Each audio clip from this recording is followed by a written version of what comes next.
चीजें हैं समझने वाली। डेंगू एक सिंपल डेंगी फीवर है। डिजीज के स्पेक्ट्रम में एक चीज है डेंगी फीवर, दूसरी चीज है डेंगी हेमरेजिक फीवर जिसमें हेमरेज हो जाती है, और तीसरी चीज है डेंगी शॉक सिंड्रोम। डेंगू के साथ साथ बकरी का दूध का मेल बड़ा हम देखने को मिलता है। ये देसी नुस्खे हैं, कहते हैं बकरी का दूध आप पी लीजिए तो आप डेंगू से आपको निजात मिल जाएगी। है कि देखिए डिजीज में रिकवरी जो है वो रूल है, वो उसी दौरान होती है, और 7th डे के ऑनवर्ड रिकवरी फेज है। सो 7वें दिन के बाद रिकवरी रूल है। वो रिकवरी यूजुअली 1 से 1.5 हफ्ते में कंप्लीट रिकवरी हो जाए। सो 7वें दिन तक डिजीज का प्रोसेस है। 5 दिनों में तो फिब्राइल है, सिर्फ फीवर ही होता है। फिर चौथे 5वें दिन से कम होना शुरू हुए प्लेटलेट, छठे 7वें दिन एकदम कम हुए, 8वें दिन से वो रिकवरी शुरू कर देता है। पहले 3 दिन तो पेशेंट कुछ लेता नहीं, 5वें 6ठे दिन वो बकरी का दूध शुरू करता है के साथ साथ तो वो बकरी का दूध तो 7वें दिन से उसके ऑटोमेटिक रिकवरी होती है, तो वो बकरी का दूध कम कर जाता है। तो अगर आपसे कोई भी कंसल्ट करना चाहता है, हमारा इंटरव्यू देकर अगर आपके पास कोई आता है तो कहाँ पर आए हो, कहाँ से आप बूटानगर में सेक्टर 3 हमारा मैक्सवेल हेल्थ केयर हमारा क्लिनिक है। हम लोग बीजेपी हेडक्वार्टर के बिल्कुल नियर बाय है, सबको वो लैंडमार्क पता है। 6 to 8:30 हम लोग अवेलेबल होते हैं। ऑन फोन भी वी आर अवेलेबल, आप नंबर शेयर कर सकते हैं। जम्मू संभाग में लगातार डेंगू के मामलों में इजाफा देखने को मिल रहा है और अब तक 5,000 से ज्यादा डेंगू के मामले दर्ज हो चुके हैं, जिसमें एक महिला की मौत भी हो चुकी है। हालांकि ये आंकड़े पिछले साल से काफी कम है, लेकिन आंकड़े चौंकाने वाले हैं। अब डेंगू जैसी बीमारी के लक्षण क्या हैं, इसे किस तरह से बचा जा सके, अगर आपको डेंगू हो जाता है तो सबसे पहले आपको क्या करना चाहिए, इसी बात को जानने के लिए आज हम डॉक्टर विशाल गुप्ता जी के पास आए हैं, जो कि डायबिटीज स्पेशलिस्ट हैं और फिजिशियन भी हैं, जो कि मैक्सवेल हेल्थ केयर में अपनी सेवाएं दे रहे हैं। डॉक्टर साहब, पहले तो स्वागत करना चाहूंगा आपका। तो जी कैसे हैं आप? धन्यवाद। डॉक्टर साहब, लगातार डेंगू के मामलों में इजाफा देखने को मिल रहा है और 5,000 से ज्यादा केसेस जो है वो जम्मू संभाग में दर्ज किए गए। एक महिला की भी मौत हुई है। हालांकि बड़े सारे अवेयरनेस ड्राइव भी जो है वो प्रशासन द्वारा की गई थी, लेकिन उसके बावजूद भी 5,000 मामले जो है वो सामने आए हैं। क्या लगता है कि किस तरह से इससे बचा जा सकता है और उसके लक्षण क्या क्या है, ये हम जानना चाहेंगे। जैसे वरुण आपने पहले ही बताया कि इस बार कंपैरेटिवली कम केसेस हैं। इस हर साल यूजुअली सितंबर के मिड से स्टार्ट हो जाता है। मैं जम्मू के ट्रांसमिशन की बात करता हूँ, पिछले कई सालों का ट्रेंड है। इस साल सितंबर तक तो बहुत सही था, सब लोग अच्छा सोच रहे थे कि शायद इस बार बड़ा ज़्यादा डेंगू की सर्ज ना हो। बट जैसे ही अक्टूबर आया, अक्टूबर आते आते उससे पहले एक दो जो रेनफॉल भी हुआ, बारिशें भी हुई, तो अक्टूबर काफ़ी एकदम से स्पाइक हुआ केसेस का। तो अभी तो यूजुअली जो होता है एंड ऑफ नवंबर ट्रांसमिशन और कम होता जाता है, थोड़ा टेम्परेचर फॉल करते हैं तो अदरवाइज बेटर होता जाता है। बट अभी इस वक्त तो प्रेजेंटली तो केसेस का सर्च काफ़ी ज़्यादा है। अब रही बात, आपने जैसे पूछा लक्षण या सिम्टम्स की बात, अब तो बहुत सालों से बहुत लोगों को हो भी रहा है, सबको अच्छे से पता है। सीजनल ट्रांसमिशन है, सबको पता है, इसी सीजन में होती है। बुखार सबसे कॉमन चीज़ होती है। देखिए इस बार थोड़ी चीज़ें समझने वाली क्या है, मुझे पता है आपके श्रोता जो हैं, आपके लिसनर्स जो हैं, बहुत अच्छे से उनको सब चीज़ों का ऑलरेडी आइडिया होता है। कुछ अलग से बात इस बार करें कि लोगों में कन्फ्यूजन क्या है वो बात करते हैं। तो डेंगू के साथ साथ चिकनगुनिया की ट्रांसमिशन भी है, और वायरल इलनेस जो common upper respiratory tract illnesses होती है, उसमें खांसी जुकाम होता है, वो भी है साथ साथ में। तो इस बार ही बहुत अच्छा उस तरह से समझना जरूरी है कि जरूरी खाली डेंगू ही नहीं है, डेंगू के साथ साथ चिकनगुनिया की ट्रांसमिशन भी बहुत ज्यादा। इनफैक्ट लास्ट ईयर अगर आप देखें तो कंपैरेटिव एनालिसिस में जितने भी एपिडेमोलॉजिकल स्टडीज भी हुई जम्मू में के हिसाब से भी, सो एट पार दोनों केसेस हो रहे थे, डेंगू भी और चिकनगुनिया भी। इस साल चिकनगुनिया कंपैरेटिवली कम है, मगर फिर भी है। सो डेंगू और चिकनगुनिया दोनों के सिम्टम्स, क्योंकि दोनों वायरल इलनेसेस है, ठीक है, दोनों मच्छर के काटने से होते हैं, सबको पता है आजकल। तो सिम्टम्स भी ओवरलैपिंग है काफी सारे। सो जैसे बुखार तो सबसे पहले होता ही होता है, बुखार के साथ बॉडी एक्स है, दर्दें होती है, ठीक है। उसके अब दोनों में थोड़ा सा ही अंतर है। बुखार तो डे 1 डे 2 पे पहले दोनों में होता है बड़ा ज्यादा शारीरिक दर्दें, जैसे कि घुटनों में दर्द है, बड़े जोड़ों में दर्द है, एंकल में, नीज में, रिस्ट में या एल्बोज, मेजर जॉइंट्स जो उनकी दर्दें जो हैं, तो जैसे हड्डी तोड़ बुखार भी कहा जाता है, वो ज्यादा चिकनगुनिया में। हाँ, इसमें डेंगू में क्या होता है कि ज्यादा बैक एक होता है, ब्रेक जो आप कह रहे हैं हड्डी तोड़े, ब्रेक बोन फीवर जिसे कहते हैं, वो रीढ़ की हड्डी में बहुत ज्यादा दर्द होता है। हेडेक, सिर दर्द बहुत ज्यादा होता है, ये कंपैरेटिवली इसमें ज्यादा होता है, उसमें कम होता है। दूसरा, आंखों के पीछे जिसे हम लोग कहते हैं रिट्रो ऑर्बिटल पेन, तो आंखें बंद करने पे बहुत सीवियर, आंखों के पीछे ऐसा लगता है कि आपकी आई बॉल के पीछे बड़ी सीवियर दर्द है बहुत ज्यादा, वो बहुत टिपिकल है डेंगू का। तो बैक एक, पीछे होना, हाँ बुखार, उसके साथ जो कॉमन वायरल इलनेस की तरह जो सिम्टम्स होते हैं, चाहे वो माइल्जियस हो मतलब कि दर्दें हो, बुखार हो, थोड़ा सा अपर रेस्पिरेटरी कटार हो, ये सारी चीजें इसमें भी कॉमन। तो बहुत ज्यादा सिम्टोमेटोलॉजी ऐसी डेफिनेटिव नहीं है जिसे आप कहेंगे ये डेंगू में ही। हाँ एक चीज जो इंपॉर्टेंट है दोनों के मेरिटी, वो है rash. So fever with rash की कैटेगरी में जब हम इनको रखते हैं और एपिडेमोलॉजी को स्टडी करते हुए कि हमारे एरिया में कौन सी चीजें ज्यादा होती हैं, तो जब भी बुखार है उसके साथ बड़ा टिपिकल रैश है तो फिर वो डेंगू की फेवर में ज्यादा जाता है। तो तब हम अक्सर ये भी देखते हैं कि इस मौसम में अगर किसी को बुखार होता है वो नॉर्मल बुखार के तौर पर लेते हैं। जो दवाइयाँ बाजार में आसानी से मिल जाती हैं, जो हम डोलो कहे, पैरासीटामोल के, तो उसका सेवन करते हैं, तो वो बीमार रहते हैं, इलाज नहीं करवाते, चेकअप नहीं करवाते, जिसकी वजह से डेंगू और ज्यादा फैल जाता है। तो इस ऐसे लोगों के लिए आप क्या कहना चाहेंगे?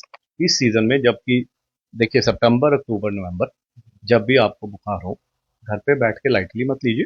बहुत मुश्किल नहीं है समझना डिजीज को, बट ये है कि बहुत पैनिक भी मत करिए। ठीक है, बहुत आसान शब्दों में समझे तो वायरल इलनेस ही है, आम वायरस से होने वाली इलनेस है। सिम्टम अभी दो चीजें हो रही हैं वरुण, एक तो आप जैसे कह रहे हैं लोग बिल्कुल निश्चिंत होकर घर बैठ जाते हैं, कुछ नहीं करते। दूसरा क्या हो रहा है कि बहुत ज्यादा अग्रेसिवली इन्वेस्टिगेट करते हैं, खुद से ही डे वन पे इन्वेस्टिगेट कर लेंगे। मेरे केमिस्ट भाइयों पे, लेबोरेटरी वालों यूट्यूब पे सर्च कर लिया किसी तरह का। बिल्कुल बिल्कुल बिल्कुल। और फिर क्या होता है, डे वन पे टेस्ट करा के डे वन पे टेस्ट नेगेटिव आ जाता है, बेफिक्र होकर बैठ जाते हैं कि हमें डेंगू नहीं है। फिर 4-5 दिन बुखार नहीं टूटता, फिर अपने डॉक्टर के पास, क्लिनिशियन के पास जाते हैं, तब तक देर भी हो गई होती है थोड़ी। देखिए ऐसा है कि आप अपनी डिजीज को बताइए, क्लिनिशियन से मिलिए, डॉक्टर से मिलिए, फैमिली डॉक्टर से मिलिए, वो समझेगा आपको क्या करना, और खुद से टेस्ट मत कराइए। गैर जरूरी टेस्ट कराना कोई समझदारी नहीं है। जरूरी टेस्ट है बहुत सिंपल से, एक दो टेस्ट है, बहुत सिंपल टाइमिंग है उनकी और बहुत आराम से सस्ते में हो जाते हैं। सरकारी सेटअप में भी प्राइवेट में भी बहुत महंगे नहीं होते। अननेसेसरी कराने से क्या होता है, आप पे जेब पे भी बोझ पड़ता है जिसका कोई मतलब नहीं है। तो हर कोई क्या होता है, एक दिन देखते देखते फीवर हुआ तो सारे टेस्ट, बैटरी ऑफ टेस्ट करा के बैठ जाता है, जिसका फीवर बहुत ज्यादा रोल कोई है नहीं। सो एकदम से निश्चिंत भी मत होके बैठे, बहुत ज्यादा पैनिक भी मत करें। होता है फीवर, अगर आप मुझे पूछेंगे कब टेस्ट कराने, मुझे लगता है तेरा नेक्स्ट सवाल यही होने वाला है। बिल्कुल बिल्कुल। तो क्या है, देखिए ऐसा है, डे वन पे आपको बुखार हुआ, डे वन पे आपका कोई टेस्ट पॉजिटिव नहीं आएगा। जो सबसे बहुत बहुत देर रहा है, जो एक टेस्ट है जिसे स्पेसिफिकली यहाँ आजकल कराते हैं, या बहुत देर से करा भी रहे हैं, बीच में सरकार ने जब नया नया हुआ था 4-5 साल पहले तो उस पर बैन भी लगा दिया था कि नहीं करते, वो NS1 एंटीजन है। देखिए NS1 एंटीजन एक ऐसा टेस्ट है जो यूजुअली 24 घंटे के बाद ही पॉजिटिव आता है, और उसकी बड़ी छोटी विंडो है। तो 24 to 48 आवर्स के बीच में पॉजिटिव आता है। उसके बाद 4-5 दिन रह भी सकता है, और कई पेशेंट्स में वो डिसअपेयर भी हो जाता है। जरूरी नहीं है वो पूरी डिजीज के दौरान पॉजिटिव रहे।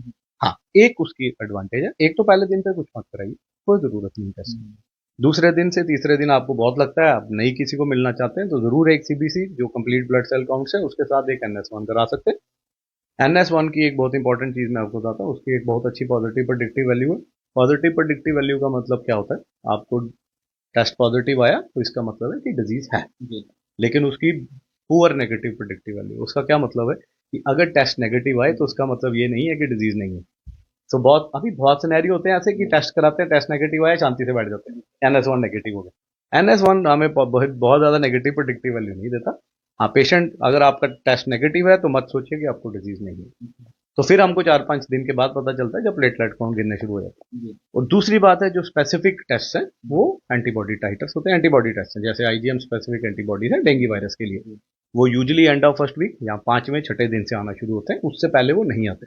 तो कभी भी डेंगू सुरालजी भी पहले मत कराइए। लोग डे वन पे कराते हैं, 1800 रुपए की होती है गवर्नमेंट रेट की, पर वो बेकार वेस्ट हो जाता है, फिर उसको दोबारा करना पड़ता है या दोबारा फिर कराते ही नहीं। सो उस पैन में डिजीज मिस हो जाती है। सो वो 5वें दिन के बाद ही पॉजिटिव आता है, तो आपको 5वें दिन के बाद ही उसको कराना चाहिए। तो पहले अगर आपको लगता है कराना है, डॉक्टर को पूछने के बाद तो कराना। तो डे वन पे अपने अननेसेसरी टेस्ट मत करिए। तो स्पेसिफिक टेस्ट जो है वो IgM एंटीबॉडीज है, जो 5वें दिन से आते हैं और फिर 2 वीक्स तक भी रह सकते हैं, परसिस्ट करते हैं। उसमें एक IgG एंटीबॉडीज होती है, वो हमें बताता है पुरानी डिजीज है, वो नई डिजीज नहीं है। हो सकता है आपको पास्ट में कभी इन्फेक्शन हुआ है, वो उसके लिए। सो IgM स्पेसिफिक एंटीबॉडीज जो usually they come positive around 5th day of the disease and they remain positive for some time, वो स्पेसिफिक टेस्ट। इसीलिए ये दो चीजें हैं। सबसे इंपॉर्टेंट चीज है, आपको सबको पता है, सेल सेल सेल सभी करते हैं, मरीज कहते हैं सेल कम हो गए, सेल कम हो गए। सेल कम का मतलब प्लेटलेट सेल से मतलब है। सो प्लेटलेट्स यूजुअली कभी भी डिजीज में 5th डे से पहले कम नहीं होते। 5वें दिन से पहले जब भी कभी कम होना शुरू हो जाए तो उसको हमको रेड फ्लैग लेना पड़ता है। उसका मतलब होता है कि कुछ सीरियस डिजीज है पेशेंट को। किन केसेस में होता है? जिनमें पहले डेंगू हो रखा हो, किसी एक स्ट्रेन से और दूसरी बार हुआ तो जल्दी कम होने शुरू होते हैं। सो प्लेटलेट बी रिलायबल, प्लेटलेट हमेशा फॉलो अप में रिलायबल है। आज पॉजिटिव, आज आपके कम आए हैं, नेक्स्ट बार और कम आए हैं और कम आए हैं, तो हमें समझ आ सकती है कि डिजीज पार्ट है। तो कभी भी उस पर भी रिलाई इमीडिएटली नहीं कर सकते। हाँ, फॉलिंग ट्रेंड जो है वो एक डेफिनेटिव इंडिकेटिव है along with the other symptoms. जैसे पेशेंट को फीवर है, सारे रैश है, तो आपको पता है dengue. Even if NS1 is negative और वो 5 दिन नहीं हुआ जिसमें IgM पॉजिटिव आ सकती, तो हमको वो 5 दिन की विंडो भी लेके चलनी है। जब उस वक्त डायग्नोसिस और treatment purely clinical clinical basis पे, totally on a patient symptoms and science. दोस्तों आपने बड़ी महत्वपूर्ण जानकारी हमारे साथ साझा की है, लेकिन अगर एक सवाल अगर मैं आपको करूं, डेंगू के साथ साथ बकरी का दूध का मेल बड़ा हम देखने को मिलता है। ये देसी नुस्खे हैं, कहते हैं बकरी का दूध आप पी लीजिए तो आप डेंगू से आपको निजात मिल जाएगी। क्या ये पॉजिटिव है? इसमें क्या है कि कोई ऐसी स्टडी नहीं है इंडिया में तो, क्योंकि इतना ट्रेंड है, हर कोई इतना पीता है। ये ध्यान में कहाँ से आता है कि बकरी का दूध ले? चलन चला है, लोग लेते हैं, चलन है, लोगों को मानना है कि इससे सेल बढ़ते हैं। अब वो प्लेटलेट बढ़ता है या कुछ और पता नहीं, लेकिन मैं आपको, अगर आप मुझे आप साइंटिफिकली ये पूछें कि कहीं स्टडीज हुई हैं या कोई कोई कुछ भी रैंडमाइज कंट्रोल ट्रायल्स हैं RCT जिसमें पता हो किसी डेंगू के मरीज को बकरी का दूध दिया और उसका प्लेटलेट बढ़ गया, तो ऐसा नहीं है। एक मैं तुमने शुरू किया तो मैं इसके साथ एक चीज जरूर जोड़ अगर मैं अपने घर की ही बात करूं तो मेरे कजन को भी हुआ था, डेंगू हुआ था, तो उसने बकरी का दूध, तो उसके ध्यान में आया नहीं, मैंने बकरी का दूध पिया तो मैं ठीक हो गया। बहुत अच्छी बात थी, वो मैं बताता हूँ ऐसा क्यों हुआ। क्या है कि देखिए, डिजीज में रिकवरी जो है वो रूल है। डेंगू की रिकवरी होनी है, ठीक है। अब मैं वो थोड़ा स्टैट्स बताता हूँ। 100 में से देखिए सिर्फ कॉम्प्लिकेट होती है लेस देन 1%। 90% तक जो डिजीज है बहुत ही अनइवेंटफुल होते हैं। 8 से 9% तक के थोड़े इवेंटफुल होते हैं और बहुत कम लेस देन 1% जो है ये कॉम्प्लिकेट होते हैं, ठीक है। So recovery is a rule, recovery तो होनी है। थोड़ी डिलेड होगी, थोड़ी अर्ली होगी, हाँ कहीं केसों में नहीं, वो बताऊं कैसे नहीं होगी, वो जरूर बताता हूँ।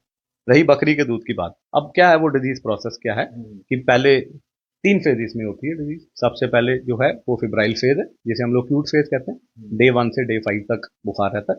उसके बाद क्रिटिकल फेज है, डे 6 डे 7, जो उन 2 दिनों में, इसीलिए उसको क्रिटिकल फेज कहते हैं क्योंकि इसमें प्लेटलेट सबसे कम गिरते हैं, सबसे जल्दी गिरते हैं, और सारा जितनी भी चेंजेस फिजियोलॉजिकल होनी होती है उसी दौरान होती है। और 7th डे के ऑनवर्ड रिकवरी फेज है।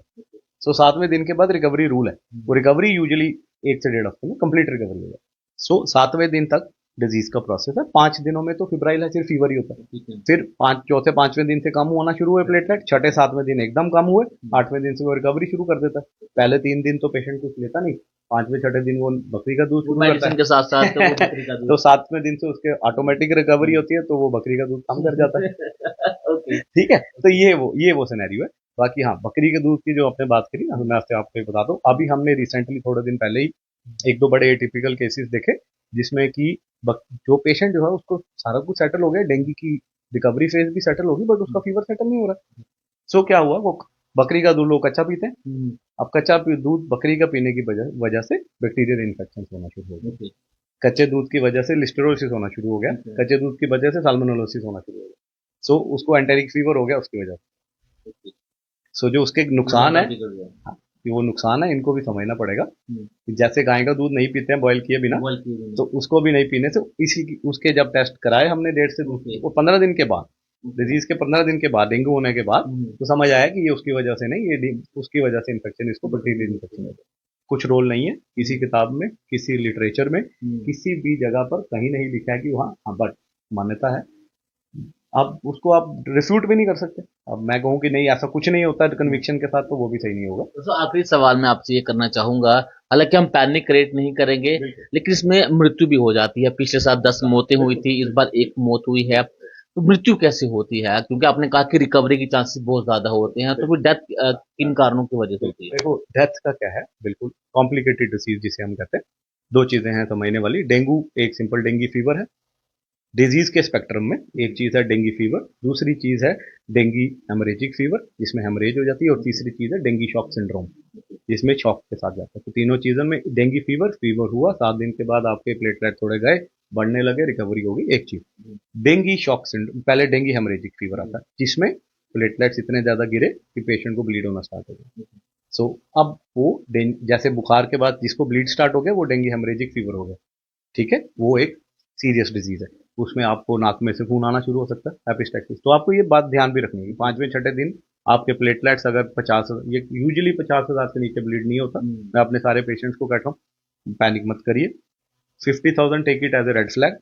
50,000 पे रेड फ्लैग समझिए कि अब थोड़ी दिक्कत हो सकती है, लेकिन 50,000 आपके 6ठे दिन में है तो अपने आप में रखिए दम कि 7वें दिन से मेरी रिकवरी थोड़ी होना शुरू हो जाएगी, शायद कल और कम ना हो। 50,000 इज अ रेड फ्लैग, आपको उस वक्त हॉस्पिटलाइज होना है, हॉस्पिटल से या आपको कंसल्टेशन सीख करनी है। 20,000 से नीचे स्पॉन्टेनियस ब्लीड होता है यूजुअली, दीज आर यूजुअल, बड़ी डेफिनेटिव नहीं है। 20 से कईयों को 30 पे भी हो जाता है, कईयों को 40 पे भी होता है, कईयों को 20 पे भी नहीं होता। लेकिन इसीलिए 50,000 हम लोग क्यों रखते हैं 50,000, क्योंकि 50,000 पे मेजर सर्जरीज भी हो जाती हैं। किसी पेशेंट का अगर 50,000 प्लेटलेट काउंट हो और उसको लेप्रोटमी करनी हो और कोई सर्जरी करनी हो तो वो भी उस पर हो जाती है। तो इसलिए क्योंकि ब्लीडिंग का डर नहीं होता, तो क्लॉटिंग में कोई फर्क नहीं पड़ता। सो 50,000 रेड फ्लैग है। 50,000 के नीचे आपको कंसल्टेशन सीख करनी है या हॉस्पिटलाइज होना है अगर आपको फिर हेमरेज साथ में आया। जैसे आपको नोज ब्लीड होना शुरू हो गया, आपके गम ब्लीड होते हैं, आपको पेट में बहुत सवियर अक्यूट, मैं आपको ये वार्निंग साइंस बता रहा हूँ, बहुत सवियर अक्यूट पेन होने लगता है। वो पेन क्यों हो रही होती है? क्योंकि ब्लीड होता है। आपको ब्लैक टेरी स्टूल्स आते हैं, काले रंग की पॉटी आने लगती है, आपका यूरिन लाल आने लगता है, तो मतलब आप यूरिन में भी ब्लड पास कर रहे हैं, पॉटी काली ऊपर से आ रहा है, ब्लड तो नीचे पहुंचते पहुंचते काली हो जाती है, तो काल टेरी स्टूल्स हो रहे हैं आपको।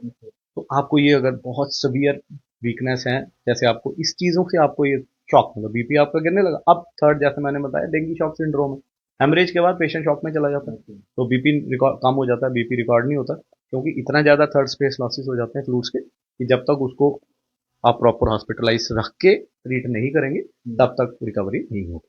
वो स्पेक्ट्रम में एक तीसरी चीज है जो बहुत कम चांसेस होते हैं इसमें। और फिर आगे हम अपनी बात पे, अब डेथ इन केसेस में होती है। क्यों होता है ये? इसमें सबसे इंपॉर्टेंट चीज है, देखिए डेंगू के 4 स्ट्रेन है। आज इनमें से जब भी कभी को री इन्फेक्शन हो, मीन्स डेंगू के एक स्ट्रेन से अगर आपको एक सीरोटाइप से आपको एक इन्फेक्शन हुआ, उसकी लाइफ लॉन्ग इम्यूनिटी होती है। तो डेंगू 1, 2, 3, 4 4 सीरोटाइप्स, एक सीरोटाइप से आपको इन्फेक्शन हो जाता है तो आपको लाइफ लॉन्ग इम्यूनिटी है। लेकिन अगर आपको एक बार डेंगू सीरोटाइप 1 से इन्फेक्शन हुआ और दूसरी बार सीरोटाइप 2 से होता है या 3 या 4 में से किसी से होता है, तो फिर आपकी डिजीज जो है बहुत सीवियर होती है, उसमें आपको हेमरेज के चांस ज्यादा होते हैं, उसमें शॉक सिंड्रोम में जाने का चांसेस ज्यादा होता है। और दूसरी इंपॉर्टेंट चीज है कोमॉर्बिडिटीज, जिनको सबसे इंपॉर्टेंट एल्डरली जो भी 65 से ऊपर है। दूसरे नंबर पे हमारे स्ट्रीम के लोग जैसे डायबिटिक्स, उनको बहुत संभाल के रखना पड़ता है, तो डायबिटिक्स विद डेंगू। तीसरा हाइपरटेंशन, पर्टिकुलरली अनकंट्रोल्ड हाइपरटेंशन। चौथा और क्रोनिक डिसऑर्डर्स जैसे सीकेडी, कोई किडनी डिजीज जिसको किडनी फंक्शन खराब है और वो डायलिसिस पे है या बिफोर डायलिसिस कभी भी कोई रिनल रिप्लेसमेंट थेरेपी थे, वो केसेस। और एसोसिएटेड इलनेसेस में कैंसर पेशेंट्स या कोई और चीज, कितने भी क्रोनिक डिजीज के साथ है, सो उनमें मोर्टेलिटी का रेट बहुत हाई हो जाता है। Normal mortality is less than 1%, मैं तुम्हें परसेंटेज से बता देता हूँ। एसोसिएटेड विद को इन्फेक्शन, री इन्फेक्शन, नॉट को इन्फेक्शन, और साथ में कोमॉर्बिडिटीज के साथ, पर्टिकुलरली अगर पेशेंट हेमरेजिक सिंड्रोम में जाता है या डीएसएस में जाता है, शॉक सिंड्रोम में, तो mortality reaches up to 25 to 30%। उन केसेस में बचाना 100 में से 70 बचाए जा सकते हैं, 30 लोगों को बचाना नहीं मुश्किल होता है, तब 25 से 30% तक की मोर्टेलिटी है, तो इसलिए वो डेथ्स वहां पे होती है। सो एक बहुत टिपिकल पैटर्न है, तो समझना पड़ता है।